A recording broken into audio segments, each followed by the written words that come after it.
11e siècle. 11e siècle, les Khmers étaient là. L'histoire de ce peuple qui est vraiment mythique, qui est vraiment quelque chose d'historique ici à Phimai, a une histoire. L'histoire nous raconte que ce peuple était vraiment nombreux et ce que vous voyez là, le temple Khmer de Phimai, est la réplique, on va dire, en plus petite de celle d'Angkor qui se trouve au Cambodge. Un lieu magnifique où les gens aiment bien venir découvrir ces vieilles pierres, je dois dire, mais découvrir l'âme de ces pierres. Pour les gens qui sont dans le spirituel, ils ne vont pas venir découvrir ce temple comme quelque chose d'historique, quelque chose de vieux. Ils vont venir découvrir justement les esprits qu'ils ont été ici, qu'ils habitent ici, je dois dire, parce que les esprits sont toujours là.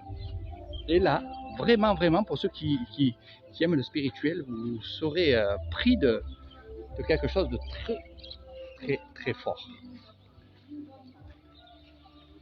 Donc, on a un peu de chance aujourd'hui, qu'il n'y ait pas trop de monde. C'est rare, c'est rare. Puis, il y a beaucoup de gens qui viennent découvrir ce temple le matin. Et en soirée, ils rentrent à l'hôtel et ils se reposent pour faire le marché du soir. Donc, on a la chance d'avoir pas trop de monde. Et c'est vrai que pour les vidéos et les photos, c'est pas mal.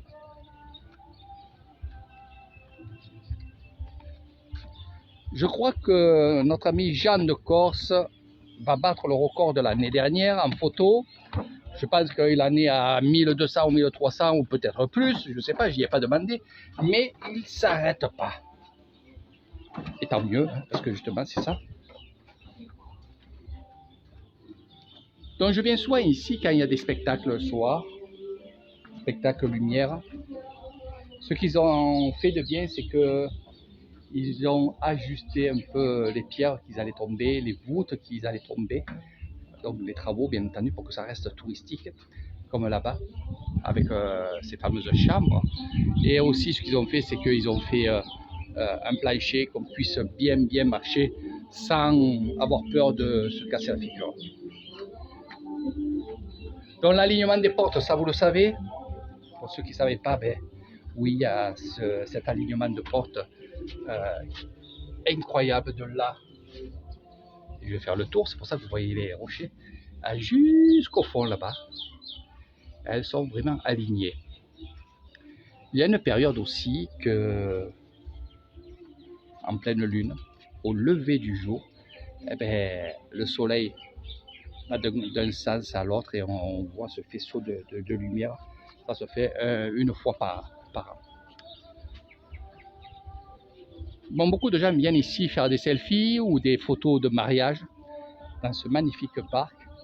Il y a beaucoup de clips vidéo qui se font aussi, question musique traditionnelle et chansons traditionnelles de l'Isan.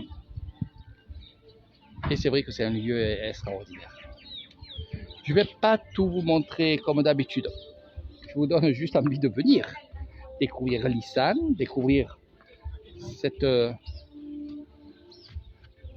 ces sites, parce qu'il n'y a pas que celui-là, il y en a d'autres aussi de sites. Et croyez-moi, ils sont aussi magnifiques l'un que l'autre. Et je vais vous en montrer qu'un. On va aller dans cet endroit-là où il y a ce fameux Bouddha Sambra. Et oui, c'est pas moi qui va vous dire le contraire, que dans cet endroit-là, c'est magnifique. Regardez.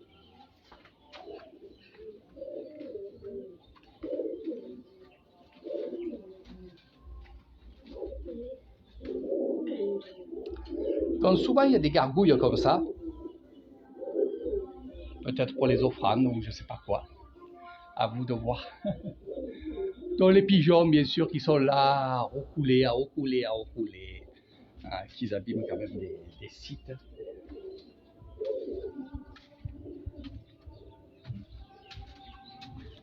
Allez, je vais faire quelques photos et je vous fais de gros bisous. Je vous donne rendez-vous sur d'autres vidéos d'Eric Thailand à Nissan.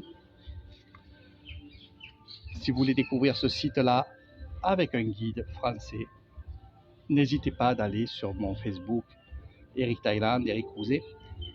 Et surtout, bienvenue à Nissan.